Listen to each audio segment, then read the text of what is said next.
Welcome to another episode of Conduct Detrimental. Taryn Sharma. Sometimes I introduce myself on the show. I hope people know who I am at this point, but Taryn Sharma, welcome. Who are you? Who am I? Who is me? I am me. My little daughter, my 4-year-old says, she goes, can I embarrass her on the show? She's not listening. She's 4. She doesn't pay attention. Happy belated birthday to Sloan. My 37th birthday was last week, so we didn't record last week. But she sings the Daddy Finger song. She goes, Daddy Finger, where are you? Right? Those are the real words, right? Okay. Right? So she goes, Daddy Finger, where is me? Me is here, here is me. And she's sweet, and I love her. Those are not the right words to the song. And she's a Mets fan, most importantly. And she's a Mets fan. Yeah, so we don't correct her. But I'm happy. She's healthy. My family's healthy. Life is good. Taryn, how are you on this lovely Wednesday, July 23rd? I'm doing great. We have weddings coming up, and you just officiated one. How did that go? Listeners of last week's show will know that it was great. It was I'd like to say I'm a good public speaker. And I think it went pretty well. The heat of Portugal, I sweated through my nice little gray suit. It was kind of like Great Gatsby attire. Like, I don't know what they called it on their invite list, but it was kind of like fun. It wasn't black tie. It was kind of like fun colored suits. So, but my suit went from light gray to dark gray because I sweated through that thing. It's very sweaty. Okay. Well, Taryn, you and I always have fun on these shows. Really, we just have one main topic. I'm going to tell you some fun stuff about OCI. It's that time of the year for our 1Ls and our 2Ls. I'm not going to say anything specific because I'm a part of the OCI process this year. So it is what it is. Super fun. And Taryn, you were looking at my face and you must have been saying this Dan looks disheveled. What has he been doing all day? OCI, but not OCI, virtual OCI. Yeah. No, my eyebrow raise was more about just the change in timing for OCI. I can't believe that it's been moved up so much. And I do feel bad for the law school students that have a lot riding on their first semester grades now. Is what it is, but we'll talk about it. Here, listen, substantively, we're going to really talk about one topic on this show, and you're going to see it in the show notes. It is essentially show about college sports. We're going to talk about the College Sports Commission. We're going to talk about this really big issue in the collective space. We talk kind of holistically about it. We'll do kind of like the state of the nation of college sports, which I just, I'm telling people for years, it's an important spot. And this issue in particular could have been a nightmare issue, but my prediction, I'm not sure I said in the show, but we'll talk about what my prediction was ahead of time and came to fruition. Would you say fruition and prediction kind of rhyme? If I was in a rap battle, would those two things kind of rhyme? Yeah, right? Cabin, Wisconsin, those rhyme. Slant rhyme. Enough. I get a lot of inquiries about the NFLPA issue with Lloyd Howell and JC Treader. Not necessarily a friend of the show, Pablo Torre. He once retweeted something of mine back in the day and probably has no idea who I am. He did a fantastic job reporting this with Mike Florio, who is a friend of Dan Wallach. So, it's just somewhat friends of the show. We were aware of it when we recorded the last episode. I wasn't really in a position to talk about it. I have a client who shall remain nameless that's, we'll say, in business with in a substantive way with the NFLPA. So certainly not going to make any controversial comments or do anything to hurt my client's interest, but we're aware of it. It's publicly reported. Not saying anything controversial. Lloyd Howell stepped down. Taryn JC Treader stepped down as well. Yeah. So Director of strategy. Yeah. So our goal on the show is to direct you towards big topics, so long as they don't get us fired from our jobs or fired by our clients. So do yourself a favor. If you're interested in what's going on, listen to Pablo Torre's lawsuit. I have no idea if it's true, false, allegations, all that fun stuff. But it was a big story in the sports space that, unfortunately, I did not feel comfortable covering. That said, Taryn, let us do College Sports Commission, and I'll throw some OCI stuff in at the end, and we'll see if we have some time for some what to watch for at the end. I've been watching a lot of things. So Taryn, let's start there. Can I set it up, and then I'm going to give you the floor to give your analysis, and we'll do what we need to do. Yeah. Okay. So here's the lay of the land, right? And this is for Taryn and I work closely in the college space. It's very close to me, and I'm certainly familiar that there are people that listen to the show that are not as kind of up to speed on the ins and outs. So I will try to take us back as far as we need to go to give ourselves proper context for this conversation. But Taryn, for you and I to break it down, we need to lay some foundation. The foundation is as follows. We have called the Wild Wild West era really July 1 of 21 when NIL was first we'll call it decriminalized, but you know what I'm saying. It was allowed. And in that era, we have this thing formed called collectives. And collectives, for lack of a better term, people know what boosters are. Boosters were individuals that supported programs by providing money and financial support, among other things. These boosters, and I don't want to say they're all boosters, but boosters in part are friends of the various college sports programs. They got smart. And they said, you know what we're going to do? Yeah, my $100,000 might be helpful. But if I have 10 people that have $100,000, all of a sudden we can pool that money together and we can pay an athlete $1 million to go to the school. And guess what?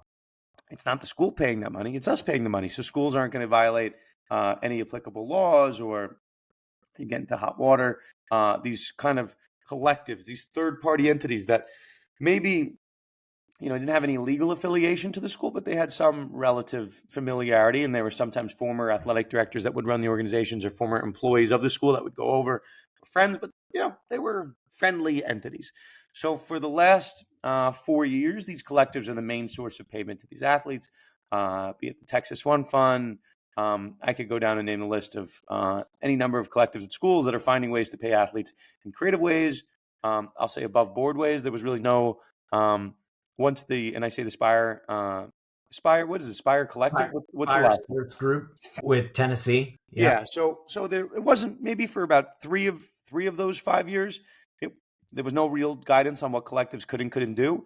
It was kind of a gray area. And then what happened? The NCAA tried to hit Tennessee and the Inspire, which is their, I'm going to put it in quotes, collective. They're kind of outside third party that was making payments. Tennessee was being investigated because of the acts of this collective, given compensation or alleged improper compensation relating to the recruitment and landing of Nico. I'm going to mess up this last name. Iamaleava, close enough. No longer the Tennessee quarterback. And then Tennessee, with the help of their attorney general, helped get I think a permanent injunction relating to any punishment against the school because of the actions of a third-party collective.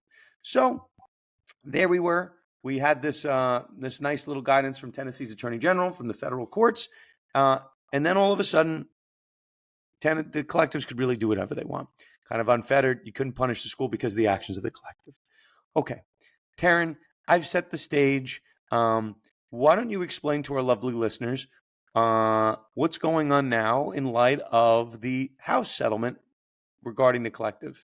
Yeah, I think listeners of this show, and you did a great job laying things out. Thank you, Taryn. Thank you, Taryn. How things got set up. But obviously we had 2 years there where collectives were kind of just operating. And it was just the highest bidder was really getting student athletes. And I think a lot of people, including people who listen to this show, were hoping that when the House settlement was ultimately finalized and it became effective on July 1st of this year, that would give a little bit more clarity, that maybe money wouldn't be the main determining factor, and that some of the other factors that made schools successful in the past would become more relevant again. And part of the reason why I think people thought that is that House instituted a $20.5 million pool that schools could use to directly pay student athletes. The House settlement also included something called NIL Go, which was Deloitte's third party. It was supposed to evaluate each of these deals, the agreements, the NIL agreements that student athletes were signing up for, based on both business purpose and also fair market value. So they had a model that they had built out, and NIL Go was under some fire, and uh, so we've been active for like 3 weeks here with NIL Go, and a lot of the collective agreements that were being submitted, so agreements between student athletes and collectives, were like per se kind of considered to be invalid. They were presumed invalid, and so, to borrow a phrase from Andrew Brandt, uh, there will be lawyers, right? The collectives aren't going to just sit down and take that. And so I think a lot of us predicted that there were going to be lawsuits, and then those lawsuits would get settled, and then the collectives would be able to continue to do their thing. We didn't even get to that point. There were really like no major notable lawsuits that progressed, which helped us get to this point, which is that collectives are going to be treated like any other business, based on a decision that was made jointly between collectives and the College Sports Commission, which is, again, also a new entity that was founded as part of the House settlement to enforce the rules of the House settlement, and also to get sued on behalf of the NCAA. And so now collectives are going to be treated like any other business. It's sort of like business as usual. It also effectively makes that 20.5 million a very soft cap. So because that money is going to be able to come from places other than the school directly, uh, I think that this means that schools that are well organized and have had their collectives operational this entire time are going to benefit from this new ruling, or sort of like the business as usual. So, Dan, my question is to you. A lot of these schools, including Ohio State, had rolled up their collectives and started bringing them in-house. Ohio State rolled up their three main collectives and made them part of an in-house entity called Buckeye Sports Group. And it seemed like that was going to be the way that most schools were going to go about this. Do you think that that is still going to be the case, or are Power Four schools just going to let their collectives be third-party entities so that they can have that sort of veil between them? Here's the issue. I'll say this, and again, I have to always walk fine lines in this space. And I've always said this, like, it's kind of fun having more skin in the game, so I have to be careful about what I say. Yeah, there was a fun era where I could just kind of like throw grenades and like not really care, but now I got to care a little bit. Yeah, so I get it. Like, we just have to think about outside forces. Tennessee's attorney general lawsuit with that Nico issue notwithstanding, you don't want a collective out there doing things that might potentially get you or your athletes in trouble. So yes, while maybe the NCAA can't, based on that precedent, punish a school for the acts of their collective, what the NIL Go and College Sports Commission platform seems to entail is that an athlete could lose potentially his eligibility if he signs an invalid deal, a deal that gets rejected. The school could look bad from a PR sense, but really the athlete's eligibility could be jeopardized if they're not really having good control and good oversight over the deals these athletes are entering. So the more money that you can centralize under the school's arm, and having intelligent, smart, and well educated lawyers on top of that, that's probably better, right? And is that to say the collectives don't have them? No, certainly not, because I represent schools, I represent collectives. It doesn't mean that. But in this space, you can have a difference of opinion on the same exact issue. So probably the less voices in the room, the better. Now, the flip side, Taryn, is true. There are certain carve-outs as to certain deals that are not reportable, or that are not intended to be reportable to the College Sports Commission, aka NIL Go. But there are, right, if you have a third-party entity, there's certainly more ways to, I would say, to find deals for players above and beyond the cap that schools are supposed to be paying, which this year is 20 and change. So I'm certainly of the opinion, if you trust the people that created the collective, and you're kind of in lockstep in terms of how you're approaching things, don't really see the downside to having a collective, right? That exists separately, and I'm putting collective in quotes, not all called collectives, but that exists separately from the school's pure fundraising arm. Now, does it have sense? Does it make sense to have as many people as you can trying to raise money for the school? Yeah, right. And these collectives are not just a pass-through entity by and large, that where some rich guy is trying to spend money. These collectives over the last, I don't know, 6, 8 months, they've been given guidance ahead of time by this College Sports Commission that they would need to have a valid business purpose, which is some litigation and some verbiage we're going to get into. But these collectives are finding ways to raise money and generate activations that are not just paying players money. It's not a pure pass through. And College Sports Commission, aka NIL Go, Deloitte, whichever one of the above you want to blame for this. I think they were given a directive to try to clean up the space. And collectives are a very broad term. And these entities that they say don't have a valid business purpose, I think had the unfortunate, well, I don't want to say unintended, but unfortunate consequence of spooking a lot of these entities that weren't operating as pure pass-throughs. So, Taryn, you asked me about what Ohio State did. I can name you any number of schools that didn't do what Ohio State did. And those schools, I don't know if they look smart today, and Ohio State certainly can turn around tomorrow and open up a new LLC. Anybody can start a collective, right, at any moment's notice and just raise money. I don't want to say like not giving legal advice here, but like to start, if me and Taryn, you and I wanted to start like the, New York Sports Collective, and we were just raising money, and we sent a check to Army or like I'm going to name another school I went to work for, Iona, right? Like, and we wanted to cut them a check. Iona's not going to be yelling at us. Don't worry.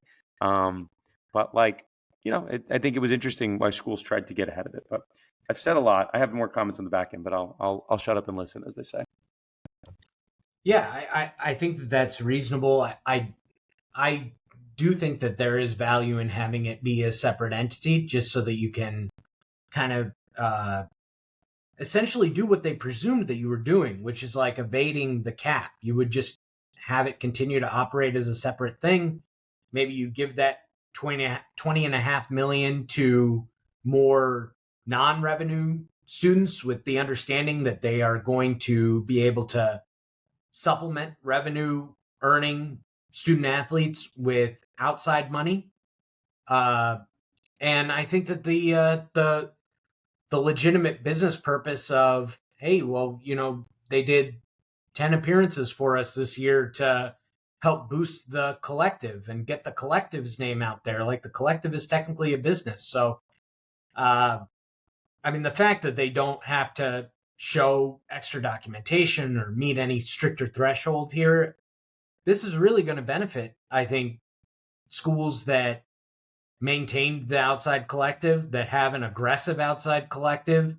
I'm not sure what the rules are going to be for preventing against tampering. You saw today that Pacific's athletic director said that Georgia Tech had been tampering with one of their men's basketball players. So I'm not sure that the House settlement really addresses some of the concerns that people had about like allowing the sport to operate without any guardrails.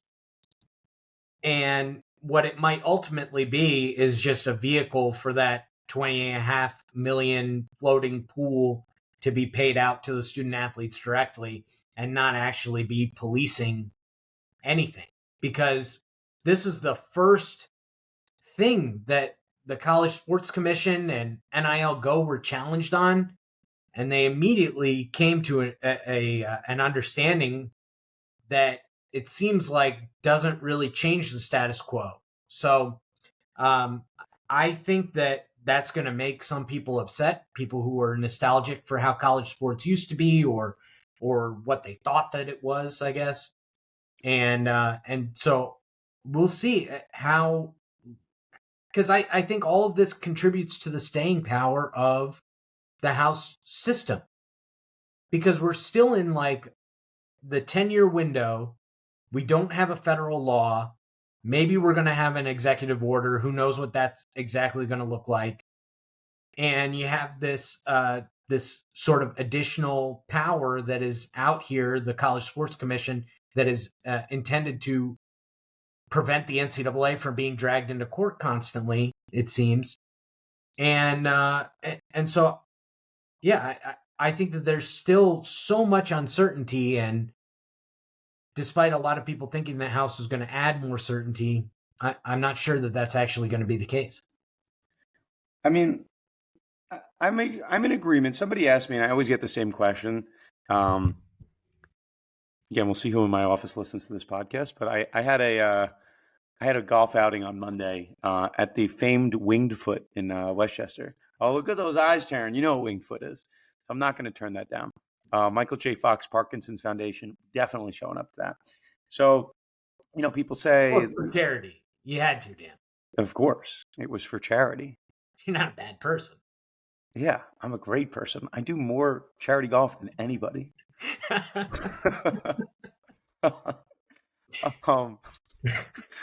So, I mean, I do. I'm a good person. It's fine. No, so I was with somebody invited me, and I was with a couple people I didn't know, and then they're like, Dan, what do you do? And I'm like, I work and I'm kind of a general attorney. I do litigation, corporate, but I do some sports stuff. And the guy's like, what does that mean? And then the person I know is like, he does those NILs and he does the collectives. He's all over the place doing a lot of college stuff. So that I always get this question, and I promise I'm getting there. The question is, I've heard there's an executive order and there's this. Is that making your life, does it create more or less work for you? And I say, it depends. In theory, we have something new. We have something new that the entire country has to pay attention to. Executive orders, everyone has to pay attention to. Congressional bills, everyone pays attention to. Settlements on a federal court case impacting every student athlete, we have to pay attention to. Whereas for the first 3-4 years, there wasn't really any federal guidance. We didn't have to pay attention to it. Any school, any conference, any athlete could do whatever they wanted. So yes, we are moving in the right direction. But we have not left the gray area of whether and to what extent these things will be deemed enforceable. So I alluded to something, Taryn. I alluded to this prediction I gave my clients before, and now that it's seemingly out, I'm happy to do it. I'm happy to repeat it here. And then, to no fault of anybody, I'm pretty sure I said it on the podcast, but neither here nor there. When the House settlement was initially announced, there was this weird statement from the College Sports Commission that essentially said, like, from now until July 1st, all deals are going to be reportable, and the reporting system is open.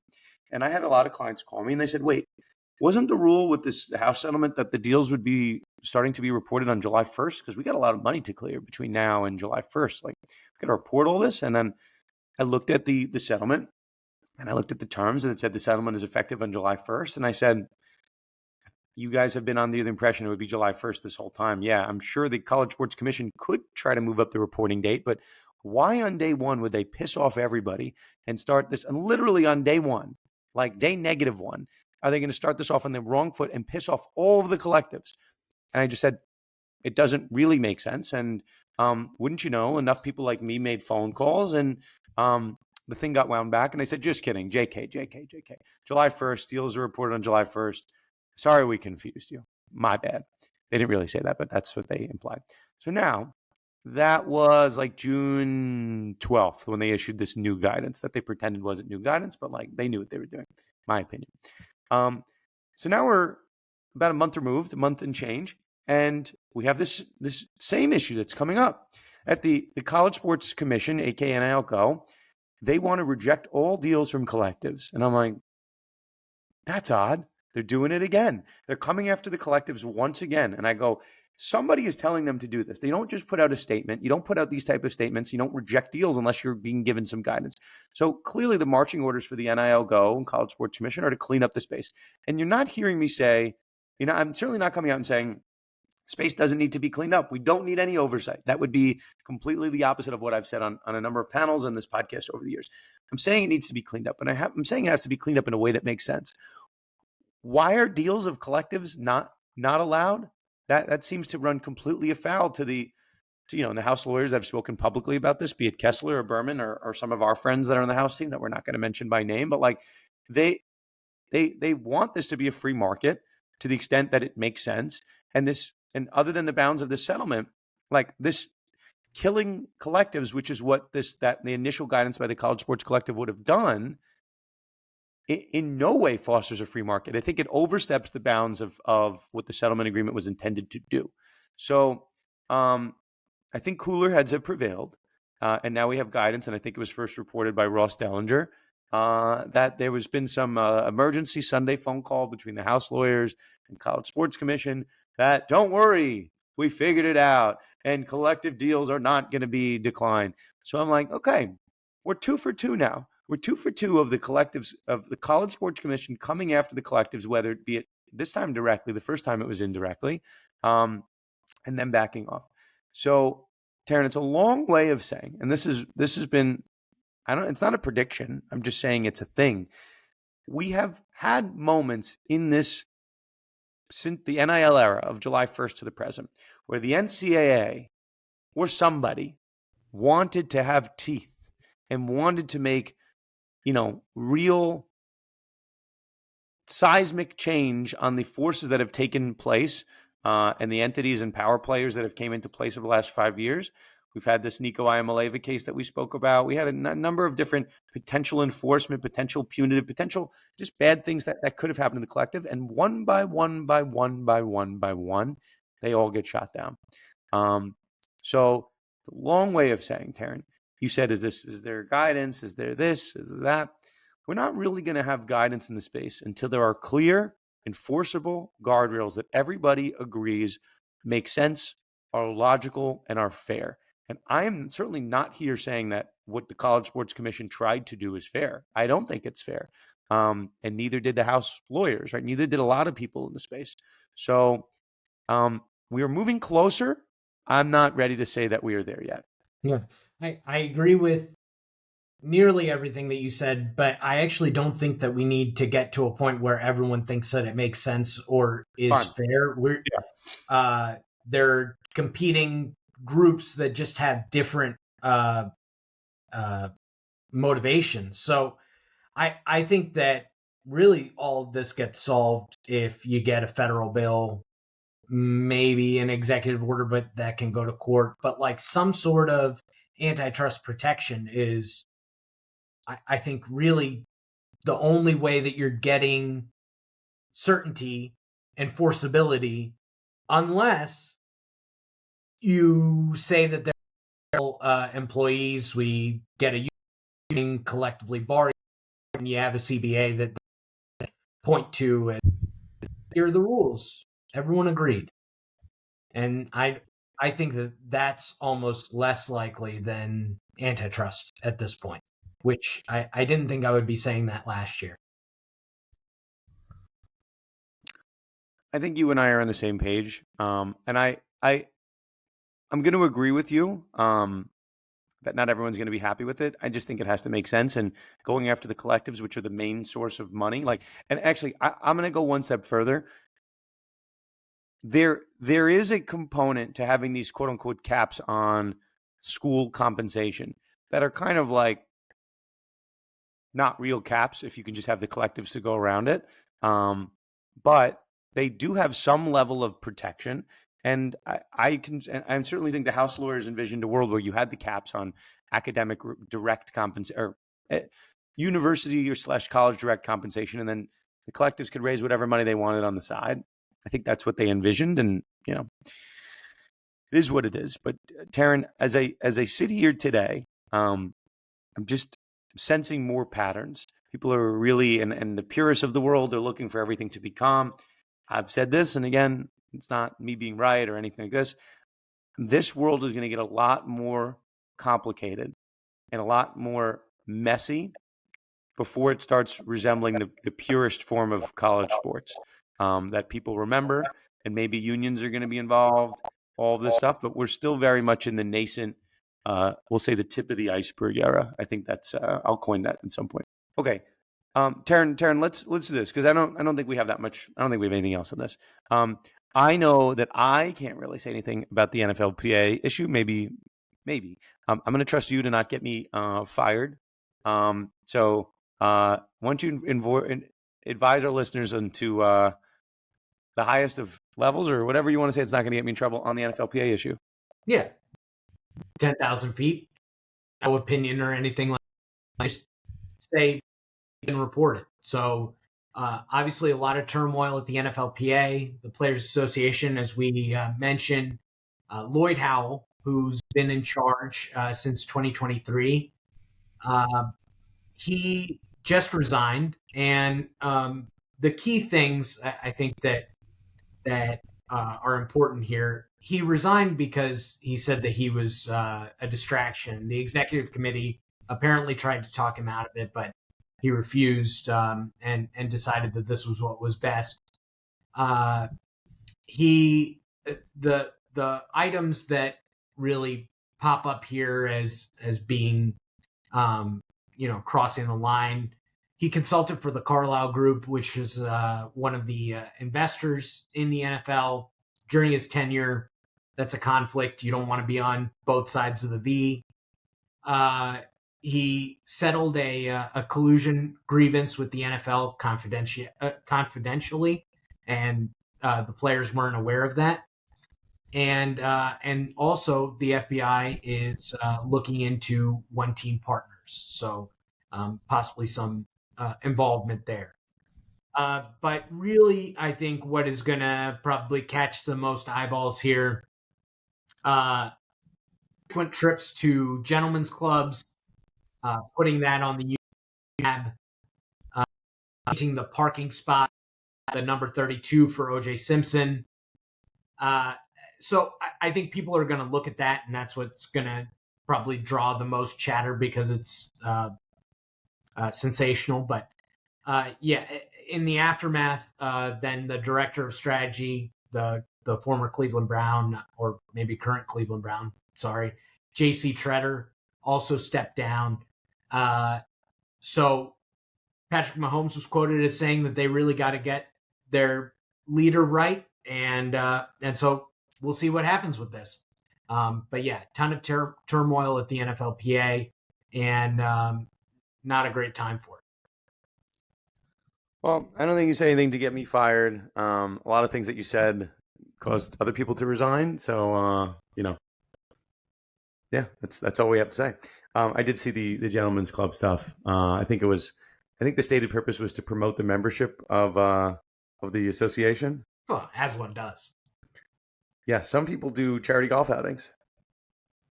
Other people do other things. Okay, Taryn, let's. I mentioned at the top I wanted to talk about OCI a little bit. Do you have Are you good? Anything sports wise? No, I have what to watch for, but I do want to talk OCI. We just had our summers finish. Missed them. Were you part of the OCI interview process? No. This is the first time I've been on the other side. And I remember how many years out of my 1, 2, 3, 12 years out of school. So yeah, like 12 years ago. Yeah, right around there. 12 years ago. I was on the other side of it. And OCI is nerve-wracking. You're sending like these boilerplate cover letters to everybody, and you're sending your resumes to everyone, and you get some responses, you get some people that want you to interview, and then you don't know if they're interviewing, if they're actually interested, or if the fix is in, and you're interviewing people that somebody has some connection to. So I've like been on the other side of this. It's like very annoying, and then if you don't get a job through OCI, which is most people, don't worry, you're on your own. You're on your own to fight for it. So I did not get a job through OCI. Taryn, did you get a job through OCI? Around the same time, separate process. Yeah. On campus interviews. No one knows what I'm talking about. So back in the day, pre-COVID, COVID's over. So I don't know why we still do virtual on campus interviews, but we did them all via Zoom back to back. So it was a lot. So I will say this, for those that are going through OCI, those have been, those who are going to get resumes of people that did not get jobs through OCI, or maybe people that are listening to this podcast that are interviewing or interviewers through the OCI process. All I'll say is this, and I'm not going to talk about any specifics of any person. Your job on that call I'm going to say the interview is not to recite your resume. You've gotten to the next level of on-campus interviews because people liked your resume. If all I was doing was like, hey, I read your resume, I liked you, tell me more about you, and then you proceeded to recite your resume to me, like I have learned nothing from you. So I'm going to make up a number, 20 candidates that we brought in for interviews, and let's say you guys were all like, we all liked everybody's resume because we brought them in. 19 people have now moved ahead of you because I've learned more about them. Maybe some have moved back because I've learned I don't like them because they're insane on the interview. But let's say by and large, like right, like most people are most people are good interviews. So yeah, I feel bad for the people that have great resumes, great transcripts, good writing samples, and they probably have a lot of personality. They're just too afraid to show it because somebody somewhere has told them, be very professional. And yeah, obviously, like as long as you don't but you have to keep in mind, like a law firm, on our OCI, we have a number of lawyers that are on the Zoom. Like you're going to speak something to everybody, and we want to make sure you are qualified substantively, which is why you're on the phone call. But at least for me, and I would imagine most people are like this, we want to make sure that you're going to get along in the firm culture. So if I don't get any sense of your personality, good, bad, or ugly, I'm not sure how I can say that at least this is my criteria. I'm not sure how I can say how well you're going to fit in. And it's not everyone's different, right? But I'm sure there aren't any number of people out there that are preparing for OCI or on the other side and whatever. So I usually start my interviews by telling people exactly what I just said. The goal of this is to show us who you are off of your resume. If you want to highlight certain portions of your resume, that's fine. But I got to hear some things about you that are not present on the resume.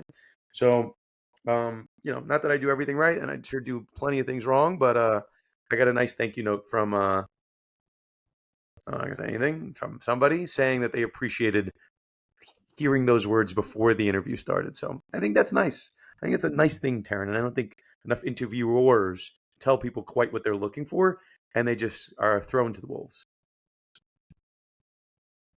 Yeah, it's a tough process, and I don't know if it's the best process possible to get through the screener and to get to that next round, the callbacks, and but once you get there, yeah, you want to show your personality, and people want to work with people that they like. So yeah, it is very difficult, and I wish everyone the best of luck.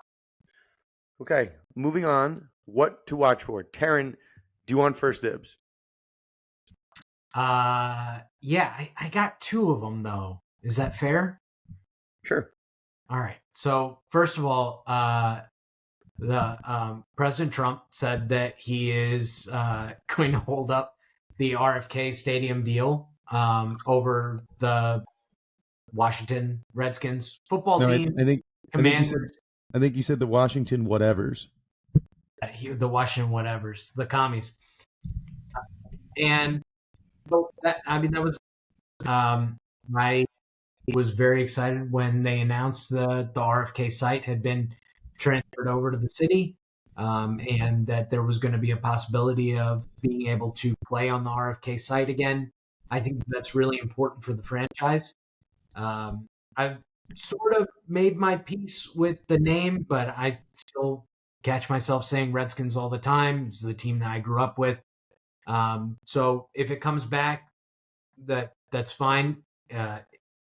We're not on video, so no one else can see this but you, Dan. But I've got the Redskins helmet up there, and so more important to me is that I would like the logo to come back. I know the Wetzel family. I've got a buddy who is a Wetzel, and so that logo is very important to them, very important to their family.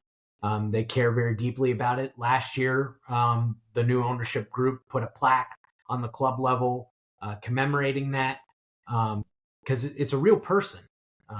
And so that is something that I would like to see at least be used in some limited form. They're bringing back the old Super Bowl era uniforms, so it'd be cool to have the logo back. So we'll see what happens with that. We did see that the chairman of the council set, and he was one very opposed to the name, that he wouldn't mind if it came. I think it'll be interesting.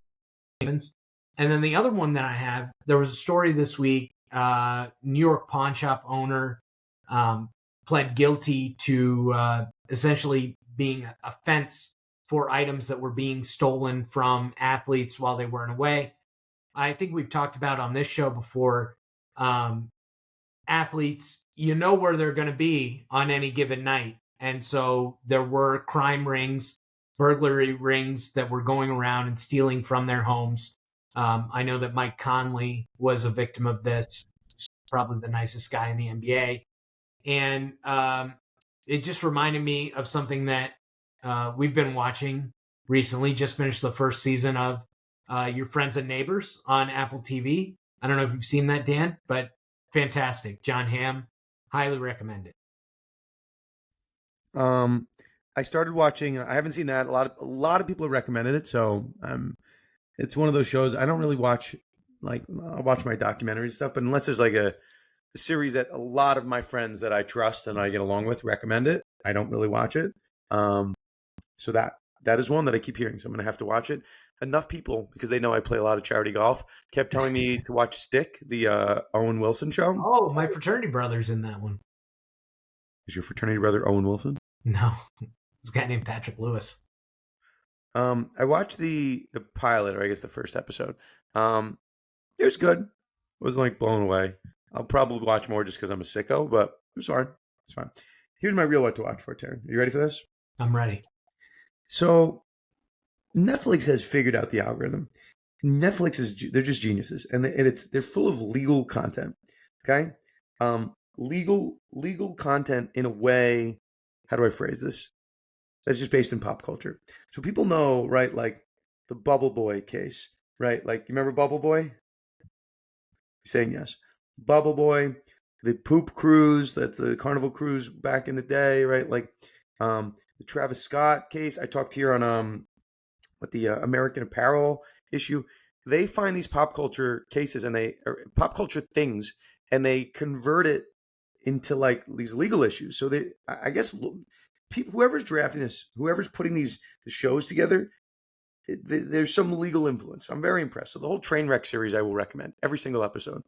Besides PI Moms, that was not a good episode, but neither here nor there. Someone will get the reference. It was a fake show. They tried to create the whole story. Taryn, here's the recommendation on Netflix. Ready? The Ocean Gate Subversible. Oh, we watched that. I don't know what it's called. The Titan? I don't know what they called it. Titan Submersible.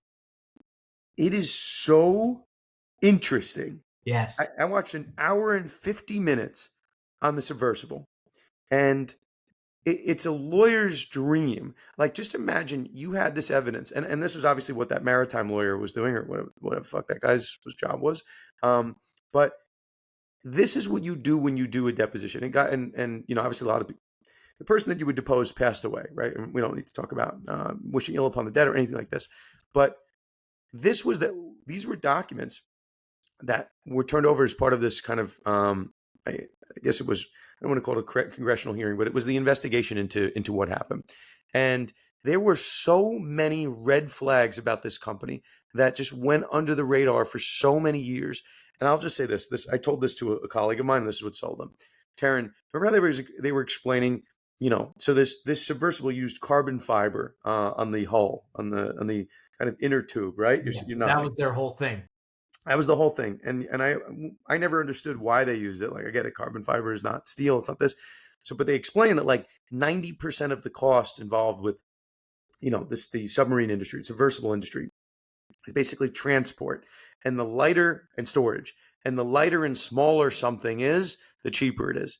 So like, at least the producers of this documentary and a lot of smart people around the space have said that was really the main reason. The only way that you could really create a productive and profitable company in the space, you had to find a way to substitute out steel. And the submersible, Titan submersible, they decided that carbon fiber was the issue. Okay, Taryn, this is the only thing I'm going to say. And this is for the people that haven't seen the doc. Can you imagine going underwater and and the Titanic was at like 4,000 meters nautical meters underwater. So once you get to 1,000 meters, this carbon fiber is strung together kind of like kind of like rubber bands is the best I can explain it. Really thick, strong rubber bands, very strong. But as you get deeper down, you go to 1,000. Some of these rubber bands start popping, right? You get legit popping noises. And you go down 1,500, more start popping. And so what the evidence showed in this documentary is that once these things start popping, at any point, you know those like viral videos of like those watermelons? You put enough water, like rubber bands around the watermelons. Yes, exactly. At Yep. some point, it just explodes. You Yep. don't know what it's going to be, but at some point, it explodes. And that's what they were seeing in testing over and over and over. And that's why, you know, they were having a really hard time maintaining employees and pilots. Again, allegedly, whatever, allegedly. I don't know if we can even say allegedly. It's in the documentary. Yeah, I understood it was unsafe. I had no idea how many years back this went. It's one of the best things I've watched. It stuck with me for like a week. I think it's excellent. Excellent. Yeah, I really wasn't even that into that story when it was happening. My wife was, and she followed it like every day. I was like, oh, well, they're morons for going out there. So I was very dismissive. But the story itself is really interesting, and the sort of cult of personality there, I think, pretty critical to the entire issue. And yeah, there were multiple times at which if anyone could have gotten through to him, this entire thing was preventable. But you mentioned the other thing, storage. They would keep it in the water when it wasn't being used, so it wasn't protected from the elements. The entire thing a disaster, and yeah, really, really good documentary. I agree. So all good. I like legal docs. That's it. Okay. So, Taryn, I think that'll do it for us here. Hopefully we get some big stories. We have football ramping up. So I imagine, you know, we didn't talk about Rashee Rice here. I'm sure we could. There's a Chargers ticket lawsuit that I was paying attention to. I don't think it's particularly worthy of the podcast, but we'll get there. We're ramping back up too. We're in our off season. I'm not teaching right now, so I don't have my 15 minutes at the beginning of each class that I need to tell my students about current events. These are the important things. These are the important things. Okay, that'll do it for us here at Conduct Detrimental. Taryn, pleasure to have you. We appreciate all of you, always and forever. Forever and always. We appreciate you. Keep that in, Mike. That's our new tagline. Okay, we'll see you next week on another episode of Conduct Detrimental.